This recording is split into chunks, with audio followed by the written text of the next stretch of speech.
তা মানুষের মাঝে দুনিয়ার প্রতি আকর্ষণ, দুনিয়ার সৌন্দর্য, এটার প্রতি মানুষ এমন আকর্ষিত হয়ে যায় যে কোনটা হক, কোনটা বাতিল, কোনটা হালাল, কোনটা হারাম, কোনটা বৈধ, কোনটা অবৈধ, ওটার তারতম্য শেয়ার করতে পারে। আল্লাহ রাসূলের জামানায় কিছু মুসলিম নামধারী তারা কি হয়ে গেছে? মুনাফিক হয়ে গেছে। মুহাম্মদুর রাসূলুল্লাহ সাল্লাল্লাহু আলাইহি ওয়াসাল্লাম 1400 বছর পূর্বে করে গেছে, যখন বলছেন সংখ্যায় অনেক হবে কিন্তু তাদের অবস্থা খারাপ হবে, সাহাবারা বুঝতে পারেননি। যখন আল্লাহ রাসূল বলছে মৃত্যু ভয় তাদের মধ্যে থাকবে, তখন সাহাবারা বুঝতে পারছেন ঘটনা।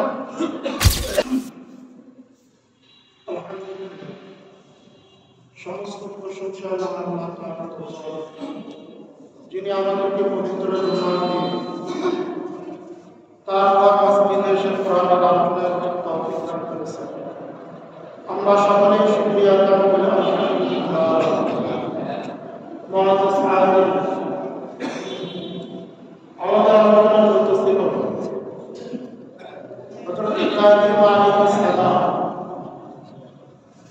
তাকে যখন আল্লাহ তাআলা খলিলুল্লাহ হিসাবে গ্রহণ করেন,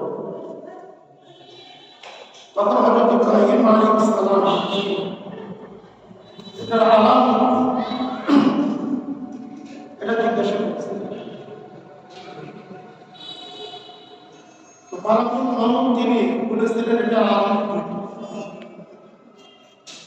একটি হলো আপনি যা দোয়া করবেন আল্লাহ তাআলা কবুল করবেন। আর আপনি যদি সওয়াল করেন মৃত্যুকে জীবিত করার জন্য, আল্লাহ তাআলা মৃত্যুকে জীবিত করবেন। হযরত ইব্রাহিম আলাইহিস সালাম তখন তিনি আল্লাহ তাআলা দরবারে দোয়া করেন, রব্বি আলানি কাইফা তুহিল মাউত, হে আমার রব আপনি কিভাবে মৃত্যুকে জীবিত করেন তোমার গত জুমা বিস্তারিত আলোচনা হয়েছে। হযরত ইব্রাহিম আলাইহিস সালাম তার মনের যে উৎসব এটা কেন হলো, তিনটি ঘটনা বর্ণনা করা হয়েছে। হযরত সাঈদ ইবনে জুবাইর রাদিয়াল্লাহু তাআলা সর্বশেষ যে ঘটনাটা উল্লেখ করেন, হযরত ইব্রাহিম আলাইহিস সালাম তিনি যখন আল্লাহ তাআলার কাছে দোয়া করলেন, তো আল্লাহ তাআলা বললেন ফাকুজ আরবাতাম মিনাত তাইর, আপনি কি করেন চারটি পাখি নেন, চারটি পাখি নিতে বললেন। তো গত জুমায় আমাদের সর্বশেষ আলোচনা চলতেছে হযরত ইব্রাহিম আলাইহিস সালাম তিনি মৃত্যুকে কিভাবে জীবিত করে ওটা দেখতে চাচ্ছেন। তো এখানে যে কোনো মৃত্যুকে, যে কোনো প্রাণীকে জীবিত করে আল্লাহ তাআলা দেখেন, কিন্তু আল্লাহ তাআলা কি বললেন ফাকুজ আরবাতাম মিনাত তাইর, আপনি চারটি পাখিকে, পাখি অন্যান্য কি ছিল হায়াওয়ান ছিল বা মৃত্যু ব্যক্তিকেও আল্লাহ তাআলা জীবিত করতে পারেন। হযরত ঈসা আলাইহিস সালাম তাকে আল্লাহ তাআলা বোঝা দিয়েছিলেন, তো তিনি মৃত্যু ব্যক্তির কাছে, কবরের কাছে যায় যদি বলতেন তুমি দিয়ে দিলেন, আল্লাহ তাআলা আদেশের অনুরূপ মৃত্যু ব্যক্তি উঠে যাবে। তো হযরত ইব্রাহিম আলাইহিস সালাম তাকে আল্লাহ তাআলা কি করতে পারতেন, ওইভাবেই দেখা যায় শত বছর আগে, হাজার হাজার বছর আগে কোন ব্যক্তি মারা গেছে, তো সেখানে হযরত ইব্রাহিম আলাইহিস সালাম তুমি আল্লাহ তাআলার নির্দেশে উঠে, সে উঠে গেল। তো আল্লাহ তাআলা ইচ্ছা করলে এভাবেও কি করতে পারতেন, দেখা দিয়ে, কিন্তু আল্লাহ তাআলা এভাবে দেখান। তিনি কি বলতেছেন ফাকুস আরবাআতাম মিনাত তায়র, যে আপনি চারটি পাখি তোমার আছে। মুফাসসিরিন কেরাম বলেন সমস্ত হাইওয়ানের থেকে আল্লাহ তাআলা চারটি পাখি নেওয়ার জন্য এরা আকাশে কত উপরে ডানা দিয়েও এমন পাখি কেন বললেন যে আল্লাহ তাআলা আরো সূক্ষ্মভাবে দেখাতে চান যে আমি আল্লাহ তাআলা কিভাবে মৃত্যুকে নিয়ে তোমার একটা বলতে কিন্তু বলতে চান এটা দুইটা কারণ বর্ণনা করছে। এক নম্বর কারণ হযরত ইব্রাহিম আলাইহিস সালাম তিনি হলেন বান্দা, তিনি হলেন মাখলুক সৃষ্টি।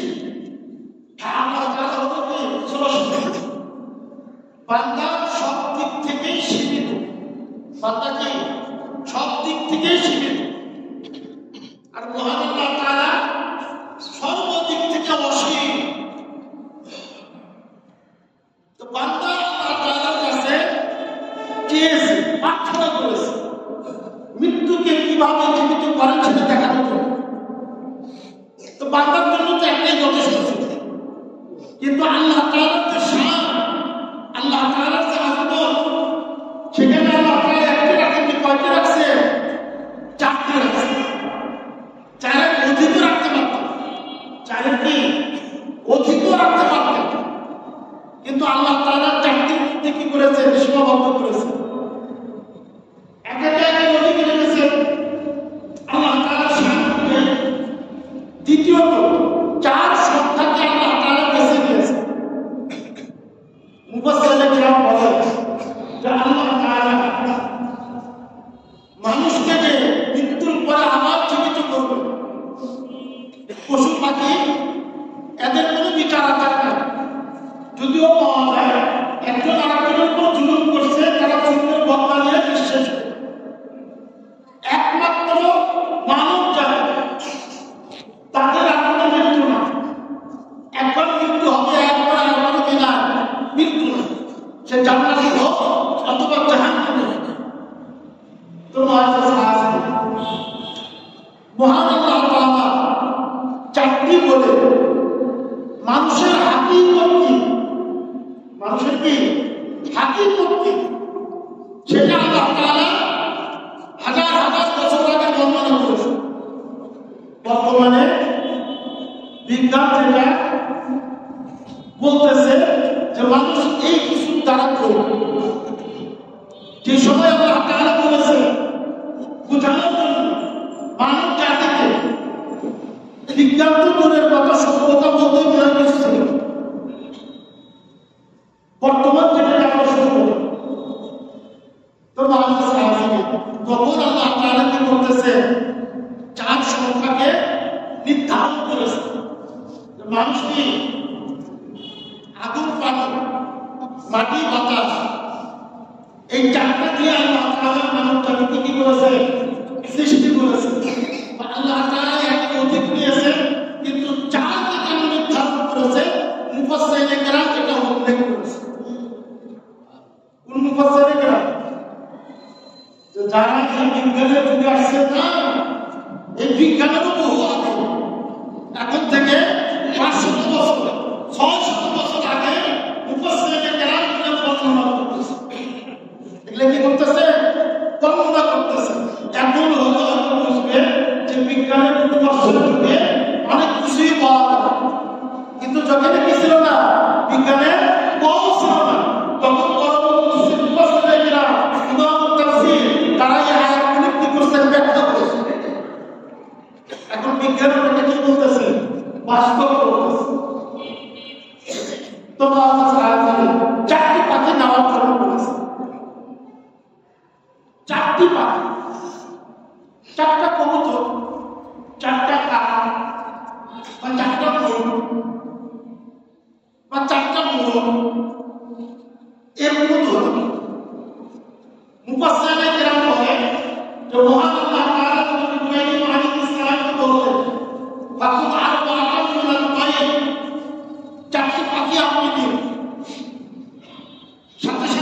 দিতে হবে ওটাও বলে দিয়েছে, সাথে সাথে কি দিতে হবে ওটাও বলে দিয়েছে। তোমার শাস্ত্রে কোরআনে কারিমের মধ্যে এখানে আল্লাহ তাআলা শুধু চারের কথা বলেছে, কি কি সেটা উল্লেখ করো, কেন করেননি? তাহলে এক একটা ঘটনা বর্ণনা করতে যে কোরআনের পরবর্তী হয়ে যাবে, আরো বড় হয়ে যাবে। এ কারণে রাসূল কারীম সাল্লাল্লাহু আলাইহি ওয়াসাল্লাম তিনি বলেছেন, বিকুল্লি আয়াতিন যাহিরুন ওয়া বাতিন, প্রত্যেকটা আয়াতে প্রকাশ্য দিক আছে, অভ্যন্তরীণ দিক আছে। মানে প্রকাশ্য দিক, গোপন দিক। প্রকাশ্য দিক হলো কোরআনের কারিমের মধ্যে যে অক্ষরগুলি আমরা পাচ্ছি, দেখতে পারতেছি, পড়তে পারতেছি, এটা হলো সওয়াব। আর বাতিন এটা কি আছে? গোপন আছে। গোপন বলতে কি? সাহাবারা তাবেঈন মুজতাহিদিন তারা যে পরিমাণ বলেছে ওই পরিমাণ। তো বাবা সাহাবী আজকে অবস্থা কি হয়েছে? এটা আল্লাহ রাসূল বলছেন, বিকুল্লি আয়াতিন যাহিরুন ওয়া বাতিন, প্রত্যেক আয়াতে প্রকাশ্য রূপ আছে, আবার গোপন রূপ আছে, অভ্যন্তরীণ বিষয় আছে, গোপন বিষয় আছে। ওটাকে আজকে তারা কি ভণ্ডের গুমরাহি, ওরা কি বলে যে কোরআন হলো 30 পারা আর বাতিল হলো 70 পারা। নাউযুবিল্লাহ। হাদিসে কি ভুল ব্যাখ্যা করতে করতে কোন জায়গায় চলে গেছে? যে প্রকাশ্য কোরআন হলো 30 পারা, আর কি আছে? কোরআন মোট হলো কি 70 পারা। 30 পারা শেষ হলে আরো 40 পারা আছে। এটা তোমাদের কাছে আছে? তোমরা কি জানো? তোমরা 30 পারা নিয়ে আসো, আমরা 40 পারা নিয়ে আসি। তো 40 পারা আছে কার কাছে? আমার যে মুর্শিদ, আমার যে পীর কেবলা আপনার কাছে আছে। নাউযুবিল্লাহ। আল্লাহ রাসূলের কাছে না, সাহাবা কেরামের কাছে না। তারা তো ব্যাখ্যা করে। কোন একটা সাহাবা ব্যাখ্যা করেছে, কোন একটা তাবেঈ, কোন একটা তাবেঈ ব্যাখ্যা করেছে, কেউ দেখাতে পারবে? কিয়ামত পর্যন্ত দেখাতে পারবে। মানে ভণ্ডামি কোন পর্যায়ে পৌঁছে গেছে। আর আমাদের মতো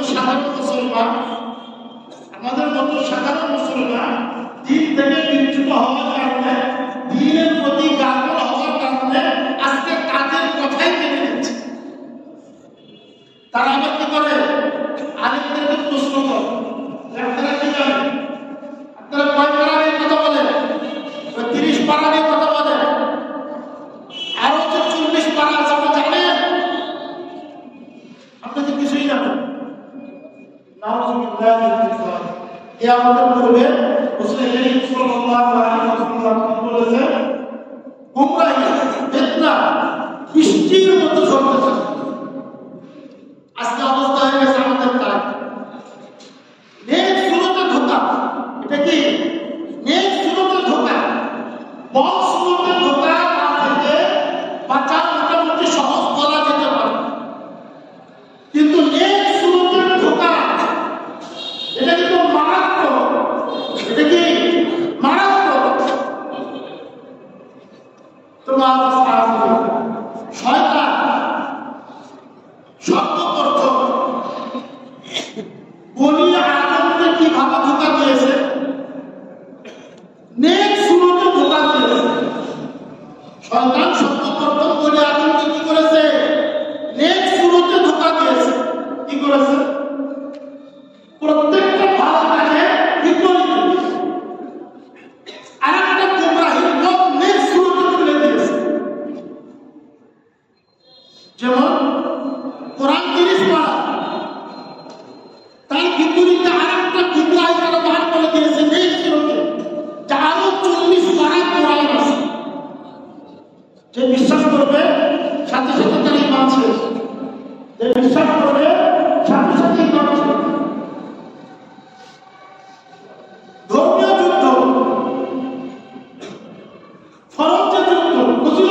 রাসূলুল্লাহ সাল্লাল্লাহু আলাইহি ওয়াসাল্লাম তিনি আল্লাহ তাআলার দরবারে কি করতেন?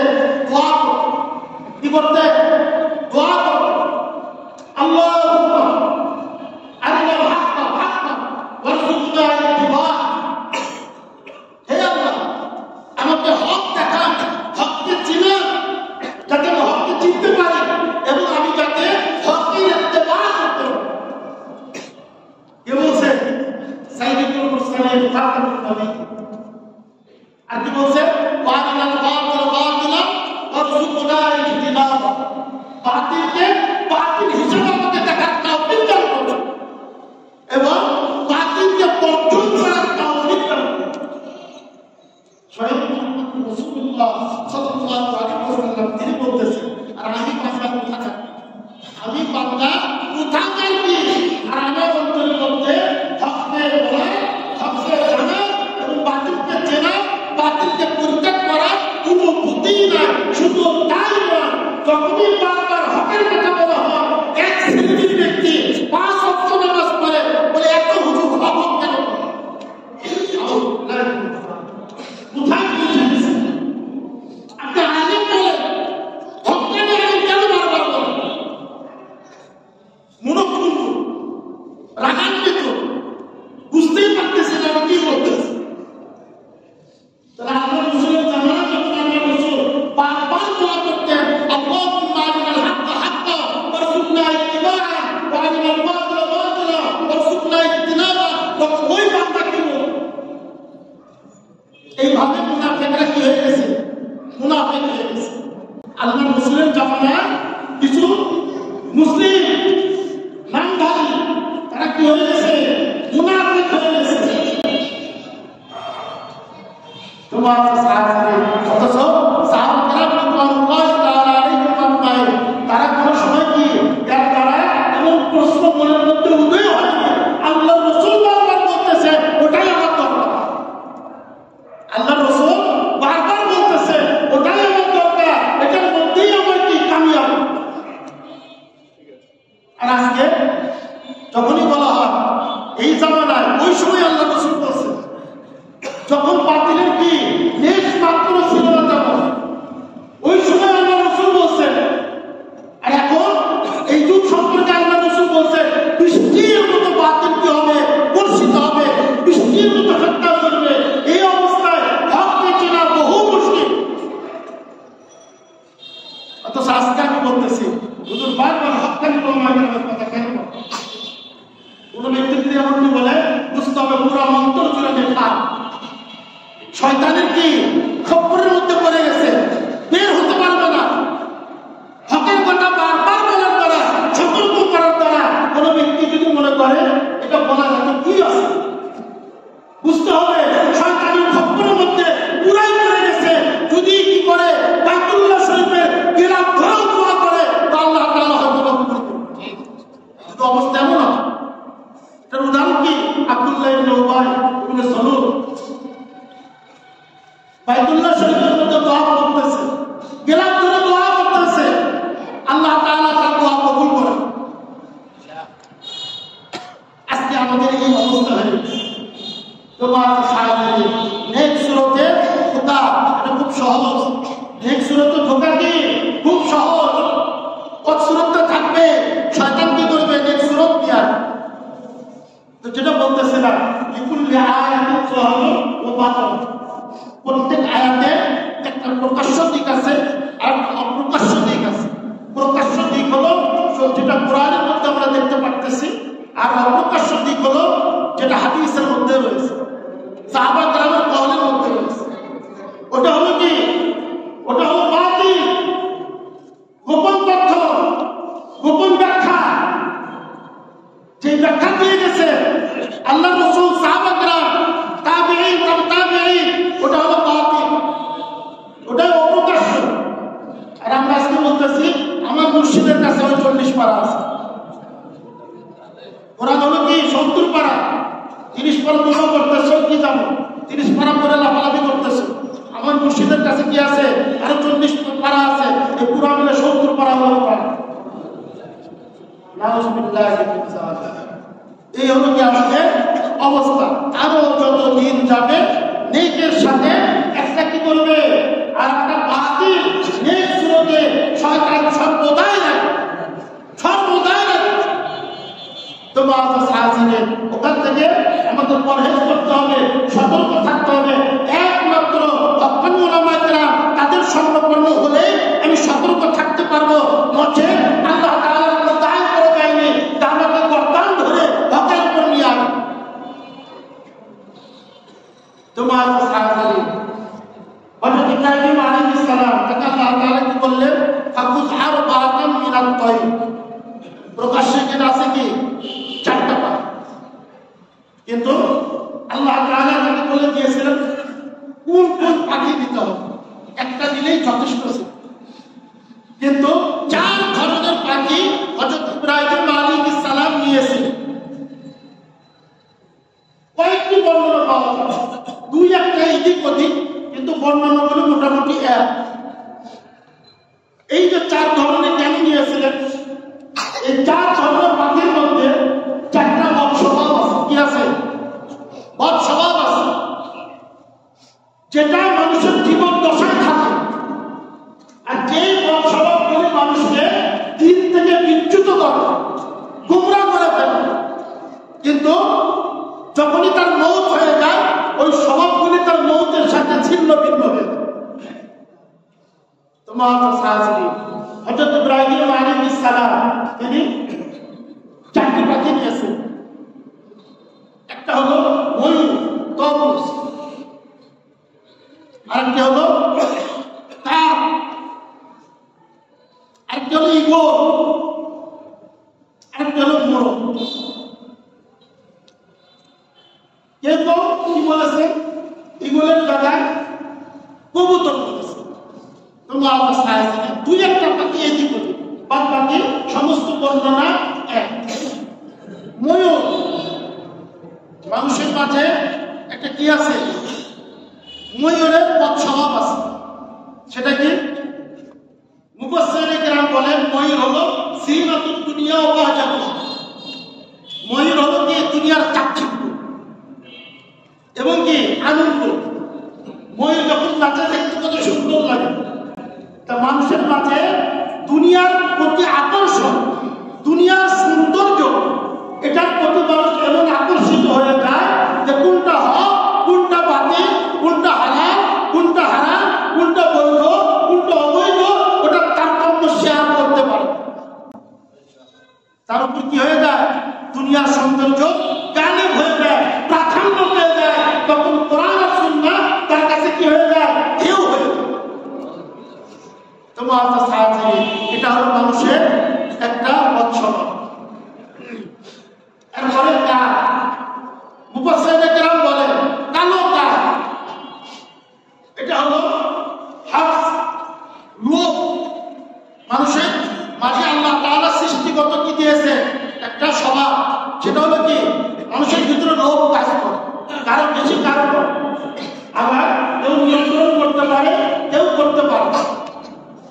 মানুষের উপরে যখন লোভটা এত বেড়ে যায়, প্রাধান্য পেয়ে যায়, তখন কোনটা হালাল কোনটা হারাম আর দেখে না। তখন লোভে অনেক কিছু করে ফেলে, এটা মানুষকে দিনকে ধ্বংস করে ফেলে, এমনকি দুনিয়াতেও দুনিয়া ধ্বংস করে ফেলে। তোমার সাহায্যে এরপরে মোরগ, মুফাসসিরিনে কেরাম বলেন মোরগ হলো শাহওয়াত, যৌন চাহিদা। মানুষ এটার প্রতি এত কি হয়ে যায়, প্রাধান্য পেয়ে যায়, হালাল হারাম, বৈধ অবৈধ কিছুই দেখে না। মানুষকে ইহকালও ধ্বংস করে দেয়, পরকালও কি করে দেয়, ধ্বংস করে। আর কোরআন সুন্নাহ কি বলে, এটা বৈধ পন্থা, সেটা বৈধ। কোরআন সুন্নাহ যেটা বলা হয়েছে তুমি এটা চরিতার্থ করবে বৈধ পন্থা, ওটাই তোমার জন্য বৈধ। যেটাকে হারাম করেছে এটা ধারে কাছেও তুমি যাবে। এরপরে ঈগল, মুফাসসিরিনে কেরাম বলেন মানুষের মাঝে ঈগল হলো কি অনেক দিন বাঁচে, হায়াত অনেক বেশি। মানুষের মাঝে বাঁচা, মৃত্যু ভয়, বাঁচা, এই যে একটা ভিতরে লোক বাঁচা, আমি অনেক দিন বাঁচব, মরতে চাই, এটা দিন এবং দুনিয়া দুটাকেই ধ্বংস করে দেয়। দিন ধ্বংস করে কিভাবে? যখন মানুষের মাঝে মৃত্যু ভয় থাকে, শরীয়তের এমন বিধান যেখানে মৌতের আশঙ্কা আছে, ওটাকে সে বর্জন করে, ওটাকে কি করে? বর্জন করে। দিন কি শেষ, দুনিয়া মৃত্যু ভয় দুনিয়াতেও মানুষকে অপদস্থ করে দেয়। মৃত্যু ভয় দুনিয়াতেও মানুষকে কি করে? গোলাম বানিয়ে দেয়। সে কোনোদিন কি করতে পারে না? রাজত্ব করতে পারে না। সর্বদাই কোনো না কারো গোলামের মধ্যে, দাসত্বের মধ্যেই সে জীবন অতিবাহিত করে। এটাও কিন্তু এক প্রকার জিল্লতি। এটাও কি এক প্রকার জিল্লতি। কোরআন হাদিসের দরকার না। আজকে বিজ্ঞানী বলতেছে, আজকে বড় বড় সংস্কৃতি বলতেছে, ওই জাতি যে মৃত্যুকে ভয় পায় না, ওই জাতি গরিব হলেও কোনো ব্যক্তি তাদেরকে গোলাম বানাতে পারে না। গোলাম বানাতে পারে যাদের মৃত্যু ভয় নাই। পৃথিবী যারা সুপার পাওয়ার, তারাও তোমার টিকতে পারে, বা একেবারে না হলে তাদের সাথে তারা লাগে। এটা আসবে না। হাজার হাজার বছর থেকে ঐতিহ্য চলে আসতেছে, হাজার হাজার বছর থেকে। কিছু জাতি দুনিয়াতে ছিল, এরা তো মৃত্যুকে ভয় করত না, তো তাদেরকে কোনো ব্যক্তি দাফনানোর জন্য তাদের সাথে রাখতে যেত। আর যারা মৃত্যুকে ভয় করে, কিয়ামত পর্যন্ত তাদেরকে কোনো না কোনো ব্যক্তি, কোনো না কোনো জাতি তাদেরকে বান্দা, তাদেরকে গোলাম, তাদেরকে দাসে বানিয়ে রেখেছে কিয়ামত পর্যন্ত। যারাই মৃত্যুকে ভয় করে অধিক বাঁচতে যাবে, ওই জাতির জিল্লতি হল দুনিয়াতে দাসত্ব করে। অথচ মুসলিম উম্মাহ, আমরা উত্তরসূরি সাহাবা কেরাম রিদওয়ানুল্লাহি তাআলা আলাইহিম আজমাইন, তাদের অন্তরের মধ্যে যারা পরিমাণ কি ছিল না? মৃত্যু ভয় ছিল না। তোমার সাহাবী মুহাম্মদ রাসূলুল্লাহ সাল্লাল্লাহু আলাইহি ওয়াসাল্লাম তার জীবন দশা, তার কি জীবন দশা ইসলামের উপর সাহাবা কেরাম তাদের কাছে যদি থাকতো 3 বেলা খেত, না থাকলে 1 বেলাই খেত। হাজার হাজার কি রয়েছে সিরাতের কিতাবের মধ্যে, হাজার হাজার প্রমাণ রয়েছে, দলিল রয়েছে, কিন্তু কোনদিন পৃথিবীর কোন শক্তি তাদেরকে গোলাম বানিয়ে রাখতে পারে। বরং হযরত ওমর ইবনে খাত্তাব রাদিয়াল্লাহু তাআলা আনহু তার সময় অর্ধ পৃথিবী তার পদতলে চলে এসেছে। ওই সময় মুসলিম উম্মাহ তাদের মধ্যে মৃত্যু ভয় ছিল না। সারা পৃথিবীর কোন শক্তি তাদেরকে গোলাম বানাতে পারে, বরং পৃথিবীর অন্যান্য যারা তারা তাদের দাসত্ব করত, তাদেরকে পথ দিয়ে বসবাস করত। মুহাম্মদুর রাসূলুল্লাহ সাল্লাল্লাহু আলাইহি ওয়াসাল্লাম তিনি বলে গেছেন, তিনি কি বলে গেছেন যে মুসলমানদের অবস্থা কি হবে? করুণ হবে, সংখ্যায় অনেক থাকবে, কিন্তু তারপরেও করুণ হবে। সাহাবা কেরামের এটা বুঝে আসে, সাহাবা কেরামের এটা বুঝে আসে। মুসলমান সংখ্যায় অনেক থাকবে আর তাদের করুণ অবস্থা হবে। সাহাবা কেরাম এটা হিসাব মিলাতে পারতেছে, কারণ সাহাবা কেরাম মৃত্যুকে ভয় পেতেন। সাহাবা কেরাম কি মৃত্যুকে ভয় পেতেন না, তো সাহাবা কেরাম তারা বুঝতেছেন। আল্লাহ রাসূল বলেন এটা কেন হবে? 2টি কারণ। একটি হলো কি মৃত্যু ভয়, একটি হলো কি মৃত্যু ভয়। মুসলমানদের সংখ্যা অনেক থাকবে, কিন্তু কাফির মুশরিকদের মতো মুসলমানের মধ্যে মৃত্যু ভয় কি করবে? তাদেরকে টানিয়ে নিয়ে বেড়াবে। যেখানে মৃত্যু হয় সেটাকে তারা কি করবে? পরিত্যাগ করবে। ওই জায়গায় তারা যাবে না। ও সমস্ত সারা বিশ্বের পরপুষ্টি তাদের উপর রাজত্ব করবে। তো মুহাম্মদুর রাসূলুল্লাহ সাল্লাল্লাহু আলাইহি ওয়াসাল্লাম 1400 বছর পূর্বে বলে গেছেন, যখন বলছেন সংখ্যায় অনেক হবে কিন্তু তাদের অবস্থা খারাপ হবে, সাহাবা কেরাম বুঝতে পারেননি। যখন আল্লাহ রাসূল বলছেন মৃত্যু ভয় তাদের মধ্যে থাকবে, তখন সাহাবা কেরাম বুঝতে পারছেন ঘটনা। তাহলে আমরা হলাম তাদের উত্তরসূরি, সাহাবা কেরাম তাদের উত্তরসূরি। যতটুকু আমল পারি চেষ্টা করব তাদের মতো চলতে, তাদের মতো করতে। যদি আল্লাহ আমরা চেষ্টা কামিয়াব হয়ে যায়, তাহলে সারা বিশ্বের মধ্যে মাথা উঁচু করে আমরা দাঁড়াবো। মুহাম্মদ রাসূলুল্লাহ সাল্লাল্লাহু আলাইহি ওয়াসাল্লাম এটা বলে গেছেন। আল্লাহ তাআলা হযরত ইব্রাহিম আলাইহিস সালামকে বলেছেন চারটি বাকি দাও, তার মধ্যে একটি হলো কি অনেক দিন বাঁচে। মুসলমানরা আজকে দুনিয়ার জিনত, দুনিয়ার সৌন্দর্য, দুনিয়ার আনন্দ এটার মধ্যে ডুবে যে আজকে তারা বাঁচতে মনে করতেছে আরো কিন্তু অনেক বছর বাঁচতে। এ কারণে মৃত্যু ভয় তাদের মধ্যে ঢুকে গেছে, আর ঢোকার কারণে আজকে অবস্থা হয়েছে সারা বিশ্ব আমাদের উপর রাজত্ব করতেছে, আমরা মৃত্যু ভয়ে কাটিয়ে করতেছি, দৌড়াচ্ছি। যতক্ষণ পর্যন্ত কোরআন সুন্নাহর জন্য আমার জীবন যদি দিতে হয় তাও দিব, কিন্তু কোরআন সুন্নাহ এদিক ওদিক হতে দেব না। এমন পাক্কা যদি ঈমান থাকে, সংখ্যায় যদি কম হয়, সারা পৃথিবী কোনো পরাশক্তি তাদের উপর রাজত্ব করতে পারবে না। তোমার আছে সাহায্যের মতস্থলের মূলে হলো এইটা। হাজার হাজার বছর পূর্বে হযরত ইব্রাহিম আলাইহিস সালাম তাকে আল্লাহ তাআলা বলেছেন ফাকুত আরবাতাম মিনাত তাইর, আপনি কি করেন চারটা পাখি নেন। এই চারটা এদের কেন নিয়েছিলেন মুফাসসিরিনে কেরাম কি করেছেন বিস্তারিত বর্ণনা করেছে। বিজ্ঞানের যখন বউ ছিল না তখনকার ঘটনা আল্লাহ তাআলা 1400 বছর পূর্বে কোরআনে কারীমের মধ্যে নাযিল করে বিজয় কিভাবে থাকতে হয়, রাজত্ব কিভাবে করতে হয় ওটাই শিক্ষা দিয়েছে। আমরা মনে করি ঘটনার মধ্যে কি আছে, আমরা কি মনে করি কোরআনে কারীমের মধ্যে এত ঘটনা বর্ণনা করা হয়েছে, এই ঘটনার মধ্যে কি আছে? অথচ প্রত্যেকটা ঘটনার মধ্যে শুধু আমাদের জন্য কল্যাণ আর কল্যাণ, আমাদের জন্য দিক নির্দেশনা। আমরা যদি জীবনে কি করতে পারি, বাস্তবায়ন করতে পারি, সারা পৃথিবীতে রাজত্ব করবো আমরা। যতটা আমরা পিছপা হবো, এই দিক নির্দেশনাকে যতটা কি করবো এগিয়ে যাবো, আর কুফর গোষ্ঠীর দিক নির্দেশনাকে আমরা বাস্তব মনে করবো, আমার জীবনের জন্য কল্যাণকর মনে করবো, ততদিন পর্যন্ত গোলামের জিন্দেগি আমাদের বহন করতে হবে। হচ্ছেও তা, আজকে কি হচ্ছেও তা। আজকে কি বলতেছে কোরআন আর হাদিসের শিক্ষা কি দিতে পারে আমাদের? কোরআন হাদিসের শিক্ষা কি দিতে পারে আমাদেরকে? কোরআনের যত কি আছে ঘটনা আছে সব বাদ দিলাম। হযরত ইব্রাহিম আলাইহিস সালামের কথা, ওয়া ইয ক্বালা ইব্রাহিমু রাব্বি আরিনি কাইফা তুহয়িল মাউতা, এই ঘটনাও যদি আমার জীবনে কি করতে পারি, বাস্তবায়ন করতে পারি, পৃথিবীতে আমাদের বিজয়কেও ঠেকাতে পারবো। অথচ আজকে আমাদের অবস্থা কি?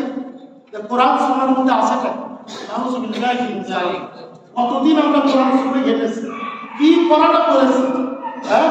যদিও ছাত্র জীবনে 12 বছর 15 বছর 20 বছর অতিবাহিত করে দিয়েছে, আর একজন সারা জীবন জেনারেল করেছে, এখন আমাকে আসতেছে কোরআন হাদিস শিখাতে। ওলামায়ে কেরাম কি কোরআন হাদিস শিখা আপনাদের কি আছে? আপনারা কিছু বোঝে, সায়েন্স বোঝে, হ্যাঁ, আপনারা অঙ্ক বোঝে, হিসাব বিজ্ঞান বোঝে, কি বোঝে? এই হলো আমাদের অবস্থা। আমরা কি মনে করতেছি আমার ইহকাল পরকালের কল্যাণ কুফর গোষ্ঠী যেভাবে কি করতেছে, আমার ব্রেনকে ওয়াশ করতেছে, ওটাই আমরা ইহকালের জন্য কল্যাণকর, পরকালের জন্য কল্যাণকর। এখন বলতে পারি শুধু এটা আমরা মনে করি না, আমরা বানায় বানায় বলতেছি। তোমার সাহায্যের আজকে হাত উঠা কোরআন আর হাদিস শেখানোর জন্য আমরা কার কার সন্তানকে দিয়েছি, কয়জন পাওয়া যাবে? হাত উঠা কয়জন পাওয়া যাবে? কোরআন আর হাদিস অধ্যয়ন করার জন্য আমার 4 সন্তান কয়জনকে দিয়েছে? 1 সন্তানের মধ্যে একজনকে দিয়েছে কিনা? 10 সন্তানের মধ্যে একজনকে দিয়েছে কিনা? কেন কে মানা করছে? ওই যে অবস্থা এসে গেছে। কোরআন হাদিসে কি আছে? আপনি সায়েন্স পড়েন অনেক বড় হয়ে যাবে, হিসাব বিজ্ঞান পড়েন অনেক কিছু হয়ে যাবে, অনেক কিছু হয়ে যাবে। কোরআন হাদিস পড়ে কি হবে? হ্যাঁ, কোরআন হাদিস পড়ে এটাই হবে সারা বিশ্বে যারা শরীক কোরআন, এটাই হলো কোরআন সুন্নাহ। সারা বিশ্বে ইজ্জতের সাথে বাঁচবে, এটাই হলো কোরআন সুন্নাহ। সারা বিশ্বে তাদের উপর কেউ জুলুম করতে পারবে না, এটাই হলো কোরআন সুন্নাহ। সারা বিশ্বে তাদের প্রতি কেউ অন্যায় করবে না, এটাই হলো কোরআন সুন্নাহ। সারা বিশ্বে যেখানেই শেখাবে তাকে কেউ হত্যা করবে না, এটাই হলো কোরআন সুন্নাহ।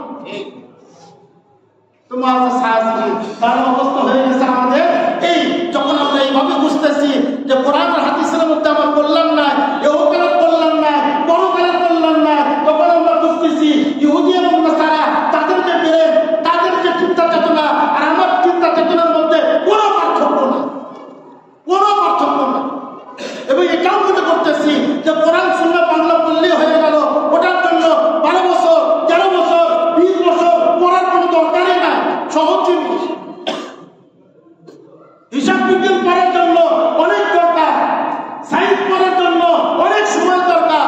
কোরআন সুন্নাহ বাংলায় পড়লেই বুঝতে পারবে, আর কোনো দরকার নেই। এই যে নেক্সট শুরুতে আরাম ধোকা, নেক্সট শুরুতে কি আরাম ধোকা। তবু আল্লাহ সাহায্য। একে তো আমি নিজেও মাদ্রাসায় দেইনি সময়, এরপর আমার কোনো সন্তানও নাই, আমার আগের প্রজন্ম 2-3 প্রজন্ম পর্যন্ত কেউ নাই, পরের কত প্রজন্ম পর্যন্ত খুঁজলেও পাওয়া যাবে। এরপরে কি হক্কানি উলামা কেরামের চেয়ে আমি বেশি বুঝি, হক্কানি উলামা কেরামের কাছ থেকে চেয়ে আমি অনেক বেশি বুঝি। ইবলিস শয়তান পূর্বে আমি বলেছিলাম, আলোচনা পূর্বেই বলেছিলাম, ইবলিস শয়তান যেখানে একটা শরীয়ত থাকবে বিকল্প আরেকটা নেক্সট শরীয়ত ধোঁকা তারপরে তবু আজ মাদ্রাসায় পড়তে হবে, ভালোভাবে পড়তে হবে। তাহলে কি হবে? কোরআন হাদিসের উপরে জানা যাবে। কি করতে হবে? নেক্সট শুনে তার একটা ধোঁকা দিয়ে দিল। মাদ্রাসা করে ভালোভাবে পড়ার কোনো দরকার নেই। এইভাবে অবস্থা হয়ে গেছে। হাজার হাজার মাদ্রাসা আছে, কোনো পড়াশোনা। আমরা মুসলমান যেটা আমল বুঝি না, তাদের মাদ্রাসা থেকে যখন পাস করে তখন তার এলেম কদ্দুর থেকে তালিম বোঝেন, তখন ওদেরকে আমরা কি দেই? উদাহরণ দেয়। ওই তো আলিম হয়েছে, কি জানে? কিছুই তো নেক্সট শুরুতে ধোঁকা। প্রত্যেকটা যত কি আছে শরীয়ত আছে, এটার বিপরীতে ইবলিস শয়তান একটা নেক্সট শুরু গুমরাহির পথ দাঁড় করে দিবেন। একজন হক্কানি উলামা কেরাম থাকবে, একজন কি হক্কানি উলামা কেরাম থাকবে, সাথে ওই সমস্ত মাদ্রাসার পড়া একজন আলিমকে দাঁড় করে দেবে। ভালো মতো যে জানেই না সে কি মাসলা দিবে, যে বিষয় ভালো মতো পড়েই ওই কি মাসলা দিবে, তাদেরকে দাঁড় করে দেওয়া হচ্ছে। এখনো যখন আপনি বলতেছেন যে ভাই যে কোনো আলেমের কাছে গেলেই হবে না, হক্কানি অভিজ্ঞ আলেমের কাছ থেকে নিতে হবে, তখন আমি রেগে যাচ্ছি। হক্কানি বারবার কেন বল? এই হলো অবস্থা। প্রত্যেক সাইডে নেক্সট রোতে কি করছে? ধোঁকা দিচ্ছে। মুফাসসিরিনে কেরাম বলেন যে এখানে প্রত্যেকটা পাখির যে রং, মুফাসসিরিনে কেরাম রঙও উল্লেখ করেছেন, আর প্রত্যেকটা রং আমাদের জন্য আমাদের জীবনে কোথায় কি করতেছে তাও তারা উল্লেখ করেছে। তো বাবা সাহায্য হযরত ইব্রাহিম আলাইহিস সালাম তাকে আল্লাহ তাআলা বললেন ফাকুজ আরবাআতাম মিনাত তাইর ফাসরহুন্না ইলাইকা সুম্মা জাআল আলা কুল্লি জাবালিন মিনহুন্না জুসা সুম্মা তুরহুন্না ইয়াতিনাকা সায়া ওয়া আলামা আন্নাল্লাহু আযীজুন হাকীম। হে ইব্রাহিম আলাইহিস সালাম, কি করে? চারটা পাখি না, তারপর ওটাকে পোষ মানা, আপনার কথায় উঠে আর বসে, আপনি ডাকলে চলে আসেন, এরকম পোষ মানা। মুফাসসিরিনে বলে এটা কেন আল্লাহ তাআলা বলেছেন? আরো সূক্ষ্মভাবে বিচার করার জন্য। কি সূক্ষ্মভাবে? অন্য কোনো পাখি যদি পাঠানো হয় তাহলে ইব্রাহিম আলাইহিস সালামের ডাকে সাড়া দিবে। ময়ূর আছে, সেই ময়ূর বাবু তাকে পোষ বানালাম, তার জাত তো আরো আছে, যাকে পোষ বানালাম সেই তো আমার ডাকে সাড়া দিবে। অন্যগুলা দিবে না। হযরত ইব্রাহিম আলাইহিস সালামকে আরো সূক্ষ্মভাবে বুঝানোর জন্য আপনি যেই পাখি কি করেছেন, টুকরা টুকরা করেছেন, ওই পাখি আপনার কাছে আসছে কিনা এটা জানানোর জন্য, বুঝানোর জন্য ফাসরহুন্না ইলাই আল্লাহ তাআলা বলতেছে আপনি কি করেন? পাখিগুলিকে পোষ মান, যাতে আপনার ডাকে আসে এবং যায়। আমাদের সময় শেষ হয়ে গেছে। আল্লাহ তাআলা তৌফিক দান করেন। আগামী জুমায় আর প্রত্যেক আলোচনা করার চেষ্টা করব।